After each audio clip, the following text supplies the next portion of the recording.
LB for sharing us traditions and celebrations during Christmas. So I'd like to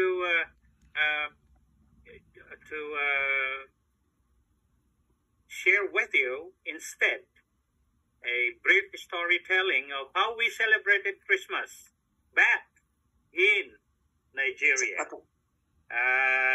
Specifically, our Filipino community in Argungo. Argungo. Everybody knows about Argungo because that's the landing place of all of us going to Nigeria. And palagay ko, natatandaan nyo yung 3 buwan na nakulong tayo doon sa mga mud houses.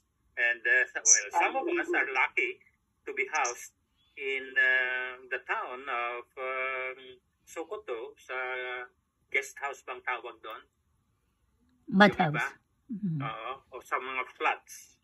But I'd like to have a short sharing of how we celebrated Christmas with the Filipino community in the in Argungo, where there are Filipinos who assigned to Government Teachers College, yung GTC Argungo. Nandun na-assign si Del Llarena, si Del, kasama natin, nasa Queens ngayon, si Astrid, also a teacher, yung asawa ni Wundi. Sorry to say that Astrid also passed away, I think 2 years back.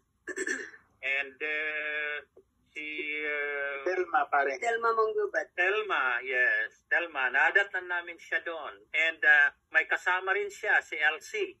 Na hindi ko alam kung... Elsa. Elsa Angko. Yeah, Elsie Angko. Tiga Konyata yun, tiga Vizcaya. But we haven't heard about her again. And paring Ben. Benedicto. Ako naman, sa Canta College, Benedicto po. ako, si Paring Amor and Dioli, si Agnes and Lito. Ngayon, nasa Staten Island sila. 4 na bata ang kasama nila. Si Paring Amor naman and Yoli, si Arvin and Sarah, 2 sila. Kami naman ni Nora, 2, ang kasama namin na bata. And nadagdagan ng isa while we were there. Ben and Senny, now living in northern New Jersey. Si Ben nagtuturo rin sa Government Teachers College in Argungo. May 4 yata na anak, nakasama rin nila nung nandun kami sa Argungo. And then, other than that, mayroon din mga kasama namin na nagtatrabaho sa hospital. May hospital sa Argungo, sina Dr. Lagunera. Thomas. Kasama niya si Tom Baptista na fotolikita ang tawag yung trabaho niya. Yung x-ray technician. And then, may dentist din kami doon. Yung kapatid ni Ana Fe. Anong pangalan na nun? Belinda Burog. Belinda. And yung kasama niya noon, na isa pa. Si Eder. Si Eder. Nasaan na si Eder ngayon? Nandito sa Florida. Nasa Kissimmee. Nasa Florida. Oo. Nasa Florida. Nagninegosyo daw yata doon ngayon. Yung mga bordadong Batangas. Yun. Kung kailangan nyo yun. May contact pa ba tayo sa kanya kaya? Meron siyang email ko. Pero bihira siya sumagot. Wala siyang Facebook, email lang. Wala ba siyang interest na sasama sa ating reunion? Nung in-invite namin siya nung nagpaplano kami sa Las Vegas with Charito, hindi raw siya makabiyahe na. Okay. Mayroon pa tayong si Aida. si Aida Romantico. Kasama rin namin doon. Si Dr. Olive. Yun, may isa pang doktor kasama ni Dr. Dr. Olive and Dr.